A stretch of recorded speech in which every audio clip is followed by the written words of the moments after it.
All right, listen up. This is an urgent security advisory. We're tracking a critical remote code execution vulnerability, and we've codenamed it Metro4Shell. It requires your immediate attention.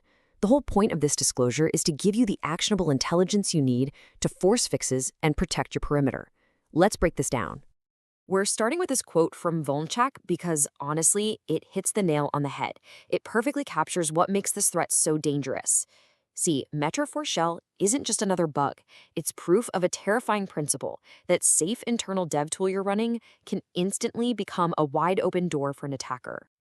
So, let's get straight to the facts. This is not a theoretical vulnerability. It is severe, it is real, and it is being actively exploited in the wild as we speak. Here are the critical details you absolutely need to know. The official identifier for this threat is CVE 2025-11953. Use this number for all your tracking, patching, and reporting. It's the key to every database. Its CVSS base score is a 9.8 out of 10.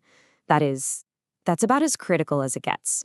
A score like this tells you it's remotely exploitable, it requires no authentication, it's easy to pull off, and it results in a total compromise of the system. So, what's the blast radius we're looking at here? Well, it's significant. The affected package at React Native Community CLI gets around 2 million downloads every single week. That's a massive number of development environments that are potentially exposed right now. And if you need more proof that this isn't just a drill, look no further. On February 5th, 2026, the U.S. Cybersecurity and Infrastructure Security Agency, that's CISA, they added this CVE to their official Known Exploited Vulnerabilities catalog. That's government confirmation that attackers are actively using this. They've given federal agencies a deadline. Your timeline needs to be even faster. All right, quick comms check. To make sure you get future advisories like this one the moment they drop, you need to subscribe and enable all notifications. Think of it as a mandatory part of your operational security. It's how you get real-time threat intel. Next, I need you to hit the like button. Consider this your formal ACK, your acknowledgement that you have received and understood this critical advisory. And finally, report your status in the comments below.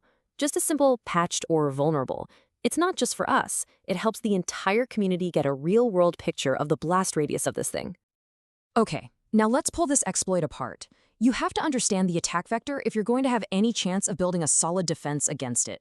You know, the scariest part here is the simplicity. It's a clean 4-step kill chain. The attacker sends a specially crafted, unauthenticated request to an exposed endpoint.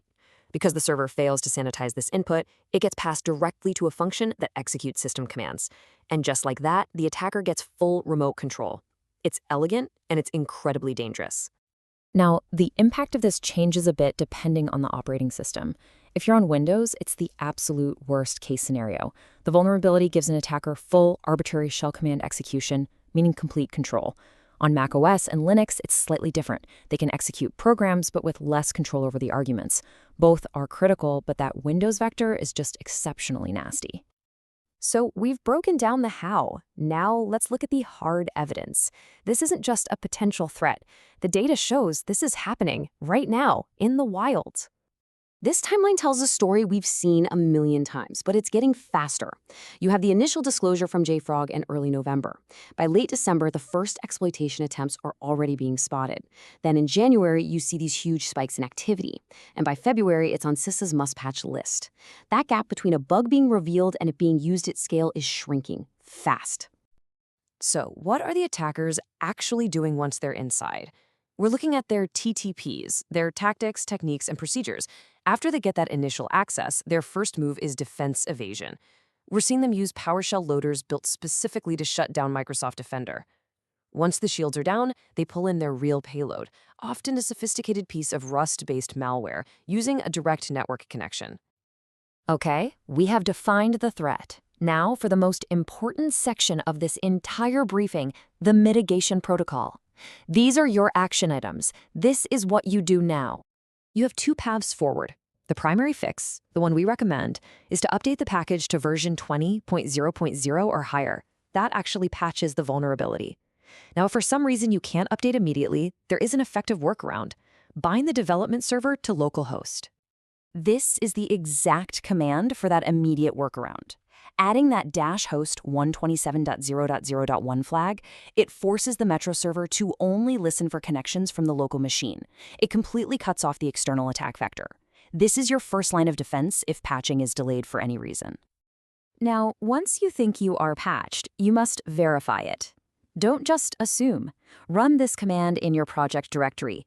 It's going to audit your dependencies and confirm that you are no longer running a vulnerable version. Remember, trust but verify. It is absolutely critical that you understand that Metro4Shell is not some isolated event.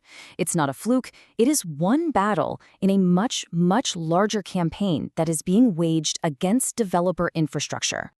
I mean, just look at the landscape. Around the same time, we've had React to Shell, another critical RCE. We've got the Glassworm malware targeting developers through VS Code extensions. The official Notepad++ updater was literally hijacked to deliver malware. And sophisticated phishing campaigns are tricking employees into giving up their MFA codes. The entire software supply chain is under assault, and developer tools are the new front line. We practice coordinated vulnerability disclosure for one simple reason. You need this information to defend yourselves. Staying quiet while a vulnerability is being actively exploited in the wild doesn't protect anybody. Empowering defenders. That is the only strategy that works. That's the briefing. Apply your patches, verify your systems, stay secure.